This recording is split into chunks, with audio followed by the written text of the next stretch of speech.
So welcome back student to the second lecture of triangles, similarity of triangles, class 10th। यहाँ पे हम लोग criteria पढ़ने वाले हैं फॉर सिमिलरिटी।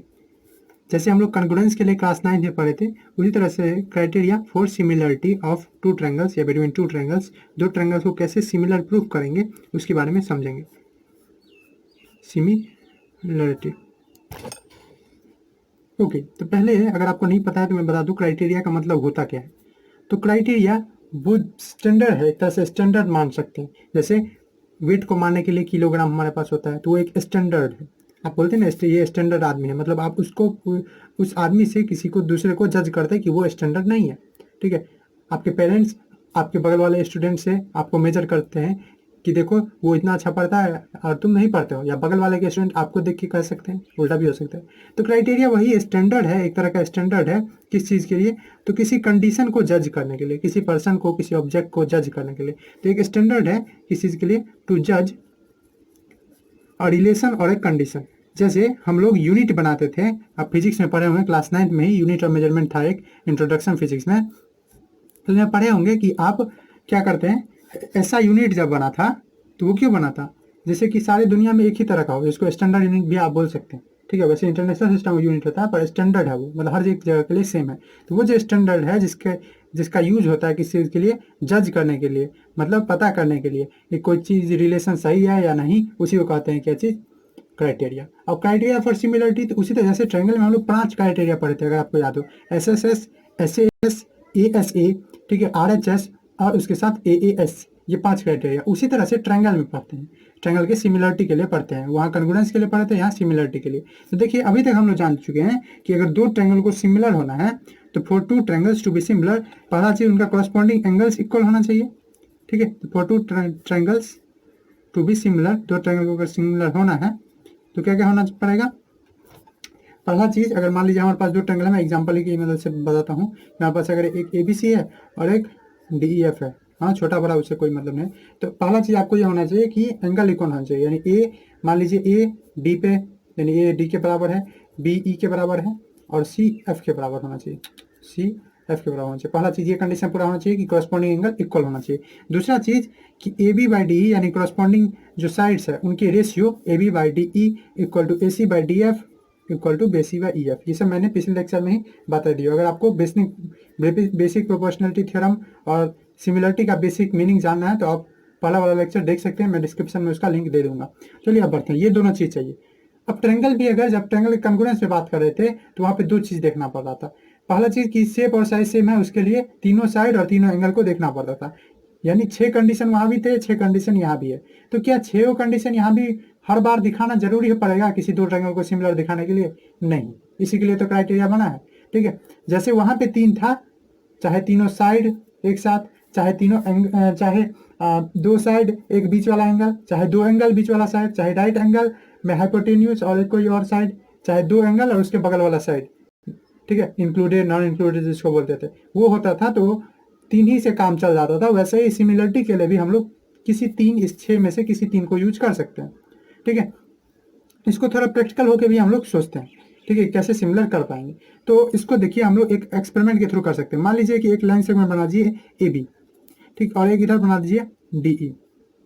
ठीक, अब ये DE छोटा बड़ा कुछ भी हो सकता है, मान लीजिए मैंने छोटा ही बनाया इसके कंपेरिजन में। ये रहा आपका AB। अब इस पे आप एक एंगल बनाइए, आपके एनसीईआरटी में ये दिया है, आप गौर से वहाँ पढ़ सकते हैं। इसमें एंगल बनाइए A कितना, जितना आपको यहाँ पे बनाना है। मतलब अगर इस पे यहाँ पे आप अगर 60 बना रहे हैं तो इस पे भी कितना बनाइए, 60 ही बनाइए। ठीक है, यानी ये दोनों एंगल इक्वल है। उसी तरह से यहाँ भी एक एंगल बनाइए, आपको अगर 80 बनाना है तो 80 ही बनाइए, 80 बनाना है तो 80 ही बनाइए। आप क्या गौर करेंगे कि ये अगर 60 है, ठीक है, और ये कुछ भी हो, ये कुछ भी हो, कहने का मतलब अगर 2 सेंटीमीटर है, या चलिए ये 5 सेंटीमीटर है और ये 2 सेंटीमीटर है, ये छोटा लग रहा है, तो ये कुछ भी हो, ये एंगल अगर इक्वल हो रहा है, ये 60 और 80, ओके, ये 60 है, ये 80 है। ठीक है, तो तीसरा एंगल क्या होगा यहाँ पे? ठीक है, आप क्लास 10th में आपको ये 5 सेकंड के अंदर जवाब देना रहता है क्या, कि तीनों एंगल का सम कितना होता है, 180। तो ये 80 है, ये 60 है, तो ये क्या हो गया, 140। अब और कितना पूरा देंगे तो 180 हो जाएगा, तो ऑफकोर्स 40। क्या ऐसा ही कंडीशन यहाँ भी है? हाँ, यहाँ भी है 40। तो आप जब मेजर करेंगे तो इस कंडीशन में यहाँ AB बाई डी क्या आया है, AB बाई डी यह है 5/2। और एंगल तो सब इक्वल कर ही दिए। अब जब अगर आप मेजर करेंगे, इसको मैं नाम दे देता हूँ सी और इसको एफ, तो अगर आप मेजर करेंगे किसी चीज को A C by D F and B C by F E, तो ये दोनों भी देखेंगे कि ये दोनों भी कितना है 5/2 है। मतलब क्या मैं बताना चाह रहा हूँ आपको कि अगर आपको तीनों करस्पॉन्डिंग एंगल भी इक्वल हो जाता है तो अपने आप, जी हाँ, अगर तीनों करस्पॉन्डिंग एंगल, या आप देखेंगे कि दो से भी तीसरा तो अपने आप हो ही जाता है, अगर दो करस्पॉन्डिंग एंगल भी इक्वल हो जाता है तो अपने आप जो कंडीशन है करस्पॉन्डिंग साइड के रेशियो का वो अपने आप पूर्ण जाता है, अपने आप कंप्लीट हो जाता है। उसी तरह से जैसे दो ट्रायंगल कॉन्ग्रुएंट होने के लिए अगर तीनों साइड जो होते हैं करस्पॉन्डिंग साइड दो ट्रायंगल का अगर इक्वल है तो अपने आप एंगल्स भी इक्वल हो जाता था, उसी तरह से ये भी है। तो यही पहला क्राइटेरिया जो है इसका वही है, ये है ए। जी हाँ, वहाँ एस एस एस था पहला क्राइटेरिया, यहाँ ए है, इसमें भी एस एस एस है, ऐसा नहीं है एस एस एस, पर यहाँ एस एस एस का मतलब इक्वल इक्वल इक्वल साइड नहीं है, ठीक है। यहाँ पे एस एस एस का मतलब है रेशियो वाला इक्वल, ठीक है। और एक और है हमारे पास एस ए एस, ये तीन हम लोग पढ़ने वाले हैं क्राइटेरिया फॉर सिमिलरिटी। तो चलिए स्टार्ट करते हैं ए सिमिलरिटी क्राइटेरिया, ए सिमिलरिटी क्राइटेरिया। ऑफकोर्स इसको हम लोग प्रूफ भी करेंगे, और प्रूफ में आपको बेसिक नॉलेज चाहिए होगा, थोड़ा सा कॉन्ग्रुएंस का, और बेसिक ज्योमेट्री के लिए थोड़ा कंस्ट्रक्शन का जरूरत, कंस्ट्रक्शन मतलब ज्योमेट्रिकल कंस्ट्रक्शन है जो करते हैं ना हम लोग ज्योमेट्री के बीच बीच में, वो वाला कंस्ट्रक्शन। आपको यहाँ प्रकार वगैरह का, कंपास का जरूरत नहीं पड़ेगा। तो ए सिमिलरिटी कंडीशन क्राइटेरिया के लिए हमको थोड़ा सा कॉन्ग्रुएंस का नॉलेज चाहिए, थोड़ा सा जो पिछले लेक्चर में बेसिक प्रोपोर्शनलिटी थ्योरम बताया उसका, दोनों का आपको जरूरत यहाँ पे होगा, ठीक है। तो चलिए मान लीजिए हमको दिखाना है कि दो ट्रायंगल सिमिलर है। हमको एक ट्रायंगल दिया हुआ है, अगेन मैं इस इजी के लिए एबीसी और डीईएफ लेता हूँ। ये रहा मेरा एबीसी, ये एक ट्रायंगल है, और एक और मैं ट्रायंगल लेता हूँ, मैं थोड़ा सा इसको बढ़ा लीजिए। चलिए ये एक मेरे पास और ट्रायंगल है, इसका नाम क्या है डीईएफ, ठीक।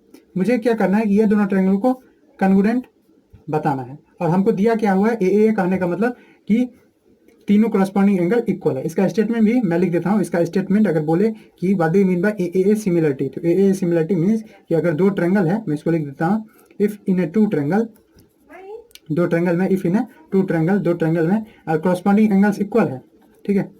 To triangles corresponding, if corresponding angles, में शॉर्टकट में करस्पॉन्डिंग लिख दिया, corresponding angles are equal, corresponding angles equal है मतलब समझे ना कि ए डी के इक्वल है, बी जो है वो ई के, सी जो है एफ के, तो करस्पॉन्डिंग एंगल्स अगर इक्वल है उस कंडीशन में हम लोग क्या बोल सकते हैं, देन देयर करस्पॉन्डिंग साइड, तो उनके जो करस्पॉन्डिंग साइड होंगे, corresponding side are in the same ratio, corresponding side अपने आप क्या आते हैं, are in the same ratio, या बोल सकते हैं प्रोपोर्शन, सेम रेशियो, और इस तरह से बोल सकते हैं कि दोनों ट्रायंगल कॉन्ग्रुएंट होंगे। कॉन्ग्रुएंट के लिए क्या पुराना रहता है कि तीनों एंगल करस्पॉन्डिंग इक्वल और करस्पॉन्डिंग साइड्स का रेशियो, तो वो दोनों चीज अपने आप हो जाएगा जहां एंगल हो जाएगा। इसका हम लोग अभी वेरिफिकेशन किए भी हैं एक एक्सपेरिमेंट के थ्रू, ठीक है। तो एक एक्टिविटी के through are in the same ratio and hence, और इस तरह से क्या बोल सकते हैं, the two triangles are similar, वो दोनों ट्रायंगल्स क्या हो जाएंगे, सिमिलर। चलिए इसी चीज को हम लोग प्रूफ करते हैं, आर सिमिलर। हमको दिया क्या क्या हुआ है तो उसके पे बात करते हैं। तो हमको गिवन है कि एंगल्स इक्वल है, कहने का मतलब कि एंगल ए जो है वो एंगल डी के इक्वल है, ठीक। एंगल बी जो है वो एंगल ई के इक्वल है, और कुछ, हाँ, और एंगल सी जो है वो एंगल एफ के इक्वल है। ये सब चीज हमको दिया हुआ है, जी हाँ। हमको प्रूफ क्या करना है, तो प्रूफ करना है, तो प्रूफ क्या चीज़ कि ट्रायंगल ए बी सी ये सिमिलर है, या सिमिलर कैसा सिंबल होता है मैंने बताया हुआ है। Triangle A B C similar है किसके, ट्रायंगल डी ई एफ के, यही दिखाना है हमको, तो जी यही दिखाना है, ठीक। अब यहाँ पे हम लोग थोड़ा सा एक कंस्ट्रक्शन करेंगे और कॉन्ग्रुएंस का हेल्प लेंगे, ठीक है। कॉन्ग्रुएंस का क्राइटेरिया उसका हेल्प लेंगे, कैसे, तो चलिए समझते हैं। तो आप एक छोटा सा कंस्ट्रक्शन करेंगे। अभी हम लोग क्या समझते हैं कि ए जो है वो डी के इक्वल है, बी जो है वो, ठीक है, ऐसे हम लोग यूज करते थे दिखाने के लिए कौन कौन इसके इक्वल है। यहाँ पे 3 बना देंगे, ये जो है इसके इक्वल है, ठीक, हाँ है, ठीक। तो हम लोग क्या करते हैं, जितना ए बी है, ठीक है, मान लीजिए ये 2 सेंटीमीटर है, तो इतना 2 सेंटीमीटर यहाँ भी कट कर लेते हैं, ठीक है। तो मान लीजिए ये यहाँ आया, ये 2 सेंटीमीटर, तो डी, और यहाँ पे मैं क्या नाम देता हूँ इसको, एफ तक हो गया, जी, डी जी, ठीक है, जी नाम देता हूँ। उसी तरह से जितना यहाँ ए सी है उतना यहाँ कैंसिल में यहाँ कट कर देता हूँ, ठीक। तो यहाँ भी मैं एक कट कर दिया, और इस दोनों को ज्वाइन कर दिया, इस जी इसको एच नाम दे दिया, ठीक, अंदर में दे दिया, तो बाहर में वो कन्फ्यूजन होता है। तो हम लोग क्या किए, हम लोग एक सिंपल सा कंस्ट्रक्शन किए, इससे करेंगे क्या, बहुत इजीली सब कुछ हो जाएगा, आप चिंता नहीं कीजिए, थोड़ा देर देखिए, 5 मिनट के अंदर सब कुछ हो जाएगा। कंस्ट्रक्शन हम लोग क्या किए हैं, एक कंस्ट्रक्शन किए हैं कि कट किए हैं डी सी को कट किए at G and D F at H at H, yes.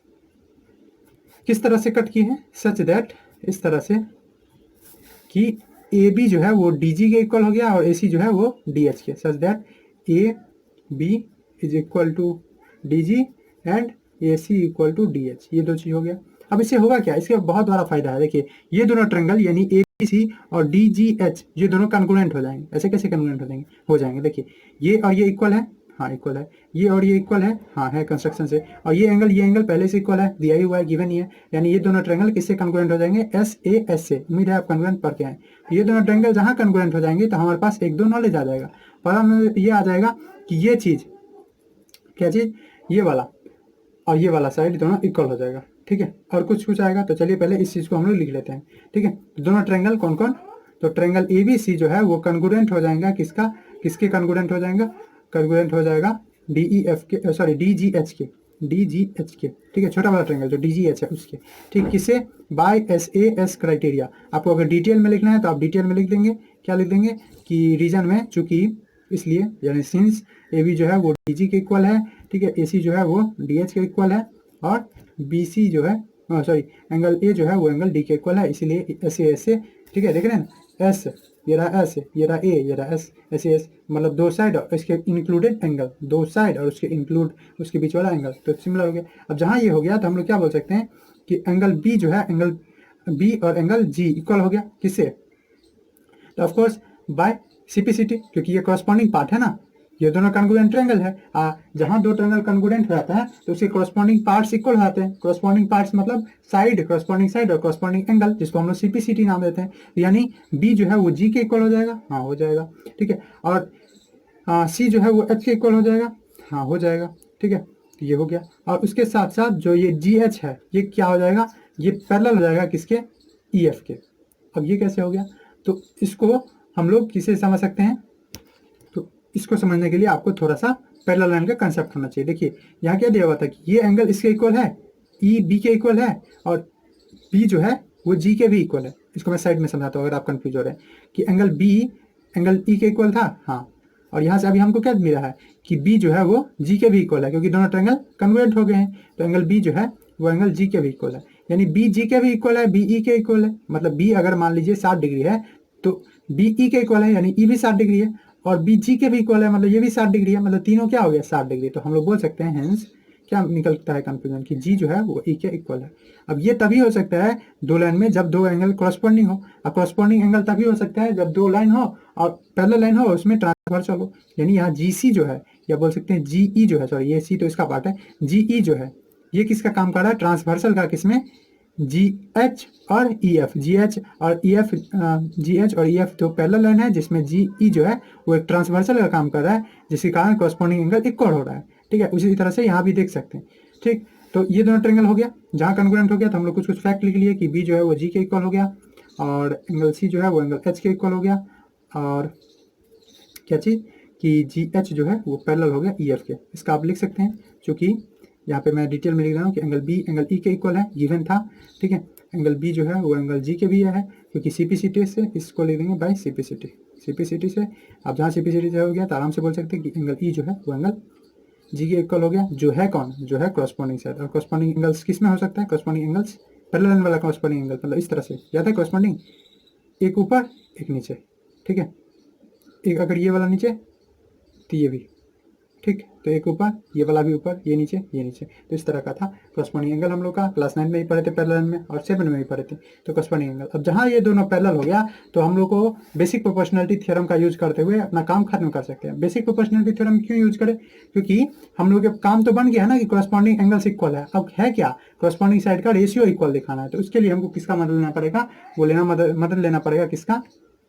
जी हाँ, ठीक बोले, रेशियो वाला कोई चीज। और रेशियो कौन प्रोवाइड करता है? आपको याद हो, भले ही बेसिक प्रोपोर्शनलिटी बोलता है ये और ये, इसका रेशियो फिक्स रहता है, पर एक रेशियो का तो आइडिया देता है ना। चलिए ना, काम बन जाएगा हम लोग का। तो चलिए हम लोग यूज करेंगे अब बेसिक प्रोपोर्शनलिटी थ्योरम का, ठीक। तो हम लोग बोल सकते हैं by using basic proportionality theorem, basic proportionality theorem. मैं इसको बीपीटी लिखता था पर अभी मैं लिख दे रहा हूँ बेसिक प्रोपोर्शनलिटी थ्योरम। किसमें? वही जो ट्रायंगल है, हाँ दिख नहीं रहा है, sorry, theorem in triangle D F मैं फिर से बना दे रहा हूँ, अगर आप वैसे तो बनाए हैं, मुझे उम्मीद है आप लिख रहे हैं। डी ई एफ ये हमारे पास ट्रायंगल है, और इसमें क्या है, ये यहाँ पे था कौन, जी एच। तो जी एच पैरेलल है ई एफ के, और जहाँ पैरेलल होता है दो को इंटरसेक्ट करता है इसके, तो हम लोग जानते हैं बाय बीपीटी यानी बेसिक प्रोपोर्शनलिटी थ्योरम से कि डी जी बाई जी ई, ये इसका जो डिवाइडेंग का रेशियो है वो फिक्स हो जाता है। इसका प्रूफ भी मैंने पिछले लेक्चर में किया हुआ है, इक्वल बाय एच एफ। ठीक है, अब यहाँ से तो ये आया, हमको प्रूफ क्या करना है, हमको तो रियली प्रूफ करना रहता है कि डी जी इस ट्रायंगल का एक पार्ट और डी ई इस ट्रायंगल का एक पार्ट, दोनों क्या है, दोनों का रेशियो फिक्स है। अब बोलेंगे हमको ये तो ट्रायंगल था ही नहीं, हमको तो एक ट्रायंगल था कौन, हमको तो ये ट्रायंगल था एबीसी, तो क्यों टेंशन लेते हैं, यही ए बी और ये डी जी इक्वल ही है ना। तो आप इस ट्रायंगल को ऐसे ट्रीट कीजिए कि यही है, क्योंकि दो ट्रायंगल जब कन्ग्रुएंट हो जाते हैं तो सब कुछ सेम रह जाता है, यहाँ तक एरिया भी इक्वल हो जाता है, ये सब आप पढ़े ही। ठीक है, तो अब हम लोग ये जब हो गया तो हम लोग अगर वन ऐड कर दे, फिर से वन क्यों ऐड कर दे, तो अगर आप देखें मेरा पिछले लेक्चर तो आपको थोड़ा भी कंफ्यूजन होगा वन क्यों ऐड कर दे। ठीक है, पर अगर है तो फिर से मैं बोल दूँ, अगर वन मैं इसमें ऐड कर दूँ, देखिए डी जी और वन, अगर यहाँ वन जोड़ देता हूँ मैं, वन जोड़ने से तो कोई प्रभाव नहीं पड़ेगा, वन जोड़ेंगे वन घटाएंगे भी, मतलब इधर भी वन जोड़ देंगे इधर भी वन, तो वन वन तो कैंसिल हो जाएगा ना। तो उससे क्या होगा कि अब हम जब हम फ्रैक्शन का एडिशन करेंगे तो डी जी और वन है इसके नीचे में, तो डी जी प्लस जी ई, ठीक है, डी जी प्लस जी ई। अब डी जी प्लस जी ई है कौन, जो कि डी ई है, और वही हमको चाहिए, वैसे ही इधर भी हो जाएगा। तो हम लोग अब क्या लिख देते हैं, adding one two both side, दोनों साइड में हम क्या जोड़ेंगे, वन, दोनों साइड में। ठीक, दोनों साइड में वन जोड़ने पे हुआ गया, तो देखिए D G by G E plus one equal to D H by H F plus one. ठीक, सिंपल में इसमें क्या किया, फ्रैक्शनल एडिशन, तो डी जी एलसीएम ले लेंगे जी ई, तो डी जी और यहाँ पे भी वन है नीचे, तो one into G R, G into one तो प्लस जी। उसी तरह से यहाँ क्या आ गया, डी एच और नीचे में क्या है एच एफ, ये क्या हो गया एच एफ। ठीक, तो डी जी प्लस जी ई है कौन, तो डी जी प्लस जी ई है डी ई, ये हो गया डी ई, और नीचे में कौन है, नीचे में जी ई है।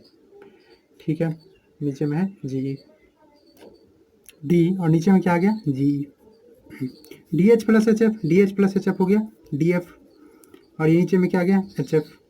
ठीक, क्या इससे हमको कोई फ़ायदा मिला, हमको प्रूफ क्या करना था, हमको प्रूफ करना था कि A B by D E equal है A C by D F के। क्या हम इसमें कामयाब रहे, तो शायद नहीं। डी ई तो आ गया, ठीक है, डी एफ भी आ गया नीचे ऊपर वाले ही, लेकिन यहाँ पे ए सी और डी ई नहीं आया, ये आया क्या जी ई, और ये क्या आया एच एफ। ये तो हमारे लिए दिक्कत है, ऐसे तो हम लोग कर नहीं सकते।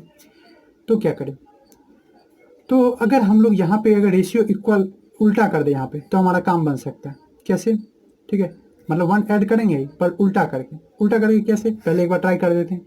ठीक, जैसे जी ई है बाई डी जी है, इसमें वन जोड़ दूँ, ठीक है, और इधर भी वन जोड़ दूँ, तो ये देखिए D G E plus D G by D G.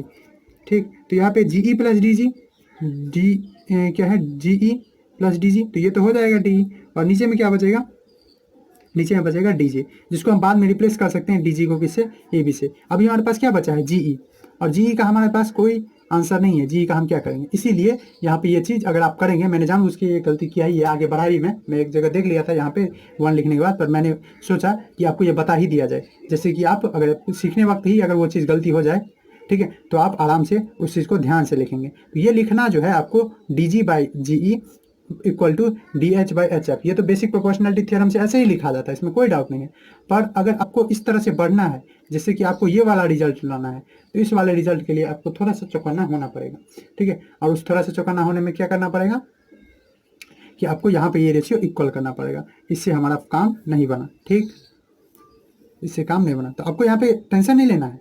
ठीक है, ये अच्छी बात हुई कि सीखने वक्त गलती हो गया तो आगे गलती नहीं होगा। तो अब हम लोग इसी चीज़ को हम लोग क्या लिख सकते हैं कि G E by D G equal to H F upon D H. अब किसी को दिक्कत तो नहीं ना कि ये कैसे हो गया, अगर हमारे पास 2/3 था इक्वल टू 2/3, अब मैं इसको उल्टा भी कर देता हूँ तो 3/2 इक्वल ही रहेगा ना। अब हम लोग क्या कर लेते हैं, अब ऐड कर देते हैं दोनों में, तो adding one two both side, अब दोनों में क्या कर देते हैं, adding one two both side, दोनों साइड अगर वन ऐड कर दिया जाए तो अब देखिए क्या होगा, D E by D ji plus one, ये किसके इक्वल हो जाएगा, H F by D H plus one. अब ये क्या हो जाएगा, देखिए, तो ये हो गया D E plus D G by D G equal to H F plus D H by D H. अब D E plus E D G क्या है, क्या D E plus D G, D E G G G है, sorry, G E G, G E plus D G, G E plus D G क्या है, जी E plus D जी है D E, यहाँ मैं लिख दूंगा D E by D ji, H A plus D ji, H कौन है, H A plus D H, H A plus D H है कौन, डी एफ, हो जाएगा D F by D H. ठीक है, यहाँ से आपके पास थोड़ा सा समझ सकते हैं आप, ये डी ई और डी जी किसके इक्वल हो जाएगा, देखिए तो ये डी जी जो है, ये डी जी किसके इक्वल हो जाएगा, ए बी के, हाँ, उसी तरह से डी एच किसके इक्वल हो जाएगा, इसी के। ये दो चीज़ तो आपको मिल गया ना, ठीक, क्या मिल गया, इसको आप उल्टा करके भी लिख सकते हैं, अगर आप चाहते हैं कि हमको इस तरह से लिखना है A B by D E, तो आपको D E by A B है तो आप ऐसे लिख सकते हैं, हाँ लिख सकते हैं A B by D E, ये किसके इक्वल हो गया, A C by D F के, ठीक, ओके। अब उसी तरह से आप एक और चीज़ ला सकते हैं, क्या आप ला सकते हैं कि A B by D E, A B by D E equal हो जाएगा किसके, तो इक्वल हो जाएगा, हमारे पास बचा कौन है, B C by E F. अब ये कहाँ से आएगा, तो इसके लिए आपको थोड़ा सा और मेहनत करना पड़ेगा आपको इस ट्रायंगल में। अब जितना ये है ना उतना ये हम लोग क्या किए थे, जितना ए बी था उतना डी जी काटे थे, जितना ए सी था उतना डी एच काटे थे। अब वही चीज़ आपको करना है पर इधर से, यानी ए को ई पे लाना है, तो जितना ए बी है उतना यहाँ से काटना है, ठीक है, और उतना यहाँ से इस दोनों पे काटना है। तो उस कंडीशन में आपको इस दोनों के बीच में रिलेशन बैठेगा, किसके किसके, ई एफ और डी ई के बीच में, और तब आपको ये वाला रिलेशन मिल जाएगा। तो आप यहाँ लिख देंगे, मैं अभी डायरेक्ट लिखूंगा सिमिलरली, नहीं तो बढ़ेगा, समझ गए ना आपको क्या करना है। जिस तरह से इसमें बढ़े हैं हम यहाँ पे लेके, ठीक है, यहाँ पे जी एच को लेके, उसी तरह से आप इस चीज़ को इस दोनों पे करेंगे। आप यहाँ पे क्या किए, जितना ए बी था उतना आप डी ई पे बनाए, जितना ए सी था उतना आप डी एफ पे बनाए। अब क्या करना है, वही जितना ए बी है उतना आपको डी ई पे बनाना है, और जितना ए सी है उतना ई एफ पे बनाना है, ठीक। और फिर यही चीज़ रिपीट करना है, वन ऐड करना है बेसिक प्रोपोर्शनलिटी थ्योरम लगा के, लेकिन वन ऐड करते वक्त ये सावधानी बरतना है। और फाइनली हम यहाँ पे आ जाएंगे। अब यहाँ से आप देख रहे हैं क्या चीज़, कि ए बी ए सी के भी इक्वल है, A B by D E B C by E F के इक्वल है। तो फर्स्ट और सेकेंड अगर इसको मानो तो फ्रॉम फर्स्ट एंड सेकेंड हम लोग बोल सकते हैं क्या चीज़, कि A B by D E equal to A C by D F, A C by D F, yes, equal to A C by D F equal to B C by E F. तो यानी हम चले थे कहाँ से, चले थे कि तीनों एंगल जो है वो इक्वल है, और आ कहाँ गए कि तीनों साइड कॉरस्पॉन्डिंग साइड का रेशियो भी इक्वल है। यही चीज़ हमको दिखाना था। तो इस तरह से बोल सकते हैं, hence triangle A B C जो है वो सिमिलर है ट्रायंगल डी ई एफ के, ठीक है। क्योंकि हम लोग को करना क्या था, दोनों चीज़ दिखाना था। तो पहला चीज़ तो दिया ही हुआ था, कॉरस्पॉन्डिंग एंगल इक्वल है, और हम दिखा भी दिए कि कॉरस्पॉन्डिंग साइड का जो रेशियो है वो भी इक्वल है, ठीक। चलिए, ठीक, तो यही हमको दिखाना था। अब एक दो क्वेश्चन कर लेते हैं जिससे कि और हम लोग समझ लें, और इस पे एक इंपॉर्टेंट रिजल्ट भी है जिसको भी हम लोग अभी समझ लेते हैं। चलिए उधर बढ़ते हैं हम लोग, चलिए, ओके। इसको हम लोग थोड़ा देर पहले भी देखे थे और एक बार और देखे थे। अगर मान लीजिए एक दो ट्रायंगल है, कौन कौन है, ये है ए बी सी, अगेन ये है डी ई एफ। अगर ये दोनों में बी एंगल इक्वल है ई के और सी एंगल इक्वल है एफ के, ठीक है, तो ए क्या होगा, इस कंडीशन में भी ए होगा 180 minus angle B plus angle C. इसमें तो आपको कन्फ्यूजन नहीं ना है, क्योंकि angle B plus angle C plus angle A, ये तीनों एंगल 180 होगा। तो एंगल ए कितना हो जाएगा, 180 माइनस ये। और इसी तरह से एंगल डी क्या होगा, एंगल डी जो होगा वो होगा 180 minus angle E plus F. तो दोनों कंडीशन आप देख सकते हैं कि ए बी और डी बी वो दोनों अपने आप इक्वल हो जाएगा, क्योंकि दोनों तो वही है। बी प्लस सी की जगह मैं क्या लिख सकता हूँ, ई प्लस एफ, क्योंकि जब बी ई के इक्वल है, सी एफ के इक्वल है, तो ऑफकोर्स दोनों का सम भी क्या होगा, इक्वल होगा। दोनों के सम के, इस दोनों के सम, इस दोनों का सम, ये 60 है, ये भी 60 है, ये 80 है, ये भी 80 है, तो 60 प्लस 80 होगा ही 140, ठीक है, दोनों में। तो ये चीज़ दोनों में इक्वल हो जाएगा, मतलब एंगल ए एंगल डी के अपने आप इक्वल हो जाएगा। मतलब ए जो क्राइटेरिया है उसको हम लोग ए भी मान सकते हैं, कि अगर अपने आप दो एंगल अपन ट्रायंगल का अगर इक्वल हो जाता है तो तीसरा अपने आप इक्वल हो जाता है, ठीक है। ए क्राइटेरिया भी आप बोल सकते हैं ए को। चलिए, अब इसके मदद से हम लोग एक क्वेश्चन सॉल्व करते हैं, जो कि आपको दिखा देगा कि ये सिमिलरिटी जो है हमारे डेली लाइफ में भी काम आता है, और इससे क्वेश्चन भी सॉल्व हो जाएगा। क्वेश्चन है आपका, एग्जाम्पल है एनसीईआरटी का क्वेश्चन नंबर 7। बोला एक गर्ल है जिसका हाइट 90 सेंटीमीटर है, जो वॉक कर रही है walking away from a base of a lamp post at a speed of 1.2 metre पर सेकेंड। देखिए स्पीड दिया हुआ है, और उससे हम लोग क्या निकालेंगे, हाइट निकालेंगे, टावर का लेंथ निकालेंगे, उसकी शेडो का, आई सब का। चलिए यहाँ पे क्या दिया हुआ है, एक लैम्प पोस्ट है, लैम्प पोस्ट मुझे है, आप समझते होंगे, ठीक, जहाँ से जलते नहीं जाता है लाइट वगैरह, वही। तो लैम्प पोस्ट है, जहाँ से कुछ दूरी पे एक लड़की खड़ी है, आपको दिख रही हो, मैं लड़की को अभी डंडे से बना रहा हूँ, ठीक, यही है लड़की, यही है टावर, ये क्या है, लैम्प पोस्ट। और ये क्या है, ये हमारी गर्ल लैम्प पोस्ट, ठीक। अब है क्या बात, तो ये लड़की का जो लेंथ है 90 सेंटीमीटर, ज़्यादा नहीं है, अच्छा नहीं लगना चाहिए आपको, बहुत बड़ी होगी। ये 6 स्केल हुई, 6-15 सेंटीमीटर का एक स्केल होता है ना, वही 6 स्केल 90 सेंटीमीटर का हुई। और इसका स्पीड है, इस गर्ल का स्पीड क्या है, तो स्पीड ऑफ गर्ल जो है वो है 1.2 मीटर पर सेकेंड, मतलब 1 सेकेंड में 1.2 मीटर चल रही है, ठीक है। अब बोल रहा है कि if the lamp is 3.6 metre above the ground, मतलब इसका हाइट बोल रहा है आपको कि इसका हाइट जो है वो 3.6 मीटर है, मतलब 360 सेंटीमीटर है, ठीक है। 3.6 मीटर मतलब 360 सेंटीमीटर, ओके। बोले find the length of shadow after 4 second, ठीक है, मतलब 4 सेकंड बाद ये कुछ यहाँ चली जाएगी। 1 सेकंड में कितना दूरी कर रही है, 1.2, 4 सेकंड में, 2 सेकंड में 2.4, ठीक है, 3 सेकंड में 3.6, 4 सेकंड में कितना 4.8, समझ आया ना। 1 सेकंड में अगर 1 चलती तो 2 सेकंड में 2, 3 सेकंड में 3, 4 सेकंड में 4, उसी से हम लगाए हैं, तो 4 सेकंड बाद।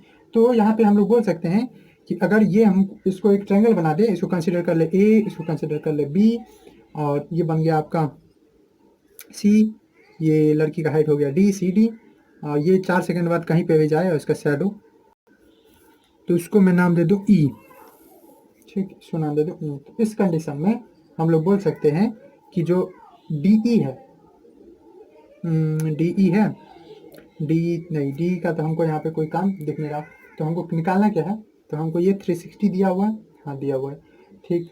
अब हमारे पास जो डी बी सी है, ठीक, ये बी सी कितना होगा, आप क्या अंदाजा लगा सकते हैं कि बी सी कितना होगा। तो बी सी जो होगा वो, अगर लड़की यहाँ से चली थी, यहाँ से अवे करना चली थी, तो ये कितना हो जाएगा, ठीक है, तो ये हो जाएगा कितना 4.8 मीटर, ठीक है, क्योंकि 1.2 मीटर पर सेकंड चल रही है, और यहाँ से अवे हुई है, तो यहाँ से अवे होते होते होते यहाँ तक आई है 4 सेकंड बाद। ये कैसा कंडीशन है, तो आफ्टर 4 सेकंड का, आफ्टर 4 सेकंड का यहाँ पे, आफ्टर 4 सेकंड यहाँ पे है, तो ये कितना हो गया 480 सेंटीमीटर, ठीक है, क्योंकि 4.8 मीटर मतलब 480 सेंटीमीटर, ओके। यानी हमारे पास जो ये बी सी है, ये कितना हो गया 4.8 मीटर और 480 सेंटीमीटर, क्यों, क्योंकि इन 1 सेकेंड गर्ल कितनी ट्रैवल करती है, गर्ल चलती है 1.2 मीटर, सो इन 4 सेकेंड, 4 सेकेंड में कितना चलेगी, गर्ल विल ट्रैवल 1.2 इंटू 4, यानी 4.8 मीटर, इतना चले। हाँ, हमारे पास मतलब ये आ गया, ये आ गया। लड़की का हाइट है हमारे पास क्या, तो लड़की का हाइट भी है हमारे पास, okay. Angle B angle C के इक्वल है क्या, हाँ, बी एंगल सी के भी इक्वल है, क्योंकि दोनों का हाइट जब मेजर कर रहे हैं तो दोनों 90 डिग्री पे है, ये मान के हम लोग चलते हैं। ये दोनों ट्रायंगल को अगर देखिए कौन कौन को, ये वाला ट्रायंगल, ये पूरा जो कि आपको ए बी ई दिख रहा है, और कौन कौन ई सी डी, ये दोनों ट्रायंगल में एंगल ई है कॉमन, तो यानी ये दोनों ट्रायंगल क्या हो जाएंगे, सिमिलर, क्योंकि ए ए मिल रहा है, ठीक है, ए या ए दोनों सेम ही, अभी मैंने बताया 2 चीज मिल रहा है आपको, जहां 2 चीज मिल गया मतलब दोनों ट्रायंगल सिमिलर है। कौन कौन, ट्रायंगल ए बी ई जो है वो ट्रायंगल सिमिलर है किसके, ट्रायंगल डी सी ई के, क्यों, अगेन तो यहाँ पे लिख सकते हैं कि एंगल बी जो है वो एंगल सी के इक्वल है 90 डिग्री के कारण, और एंगल ई जो है वो एंगल ई के इक्वल है कॉमन होने के कारण, ठीक है, ये कॉमन है दोनों ट्रायंगल में, ठीक। अब जहाँ ये हो गया दोनों ट्रायंगल सिमिलर हो गए बाय ए क्राइटेरिया, दोनों क्राइटेरिया से सिमिलर हो गए, तो हम लोग क्या बोल सकते हैं, हम लोग बोल सकते हैं कि ये पूरा यानी बी ई कॉरस्पॉन्डिंग साइड का रेशियो क्या हो जाएगा, इक्वल ना, तो B E by B E, और दूसरा क्या है ये छोटा वाला यानी सी ई, ठीक, ये पूरा ट्रायंगल बाय ये इक्वल हो जाएगा किसके, तो इक्वल हो जाएगा इसके हाइट से कंपेयर करना है ना, तो हाइट वाला है, ऑफ कोर्स इसे भी कर सकते हैं, ठीक है। चलिए तीनों चीज मैं लिख देता हूँ, जिसका यूज होगा वो हम लोग करेंगे, equal to A B by D C, यानी ये वाला और ये वाला, और equal to A E by D, क्योंकि जब अपने आप जब सिमिलर हो जाता है तो कॉरस्पॉन्डिंग साइड का जो रेशियो है वो इक्वल हो जाता है, ठीक। तो ऐसा है। अब हमको ए ई और डी ई के बारे में तो कुछ पता नहीं है, हाँ इसके बारे में थोड़ा सा पता भी है,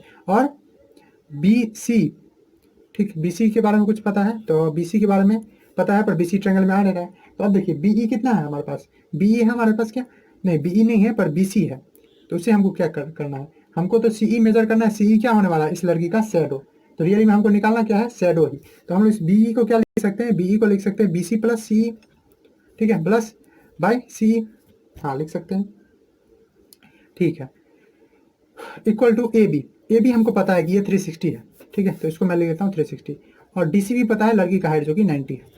अब यहाँ पे बी सी कितना है, बी सी है 480, ठीक, हाँ 480 प्लस सी ई जो कि गर्ल का सेट हुआ है वही निकालना है। भाई नीचे में भी क्या, by C E equal to कितना हो जाएगा, ये हो जाएगा 4 इक्वल टू 4। अब सिंपल हो गया, 4 C E equal to C E plus 480, ठीक, तो ये सी ई, एक सी ई इधर चल जाएगा, तो 4 सी ई माइनस सी ई यानी 1 सी ई इक्वल टू 480 हो गया।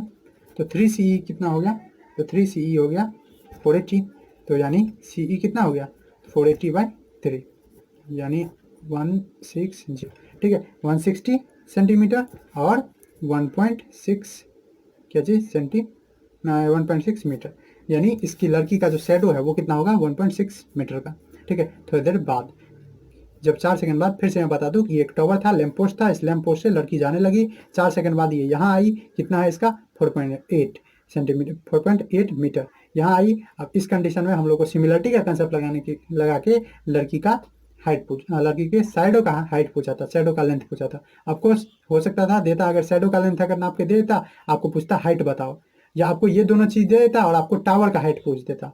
तो देख रहे हैं कितना एप्लीकेशन है, एक लड़की का हाइट से टावर का हाइट पता किया जा सकता है। तो उम्मीद है आपको लेक्चर पसंद आया होगा, ठीक है। आप इसको एज ए डिफॉल्ट नहीं, गलती नहीं लीजिएगा, मैंने इसको जानबूझ के किया था। उम्मीद है आपको लेक्चर समझ में आया होगा, ठीक है। दोस्तों के आप साथ आप शेयर कर सकते हैं अगर अच्छा लगा हो। Thanks for watching.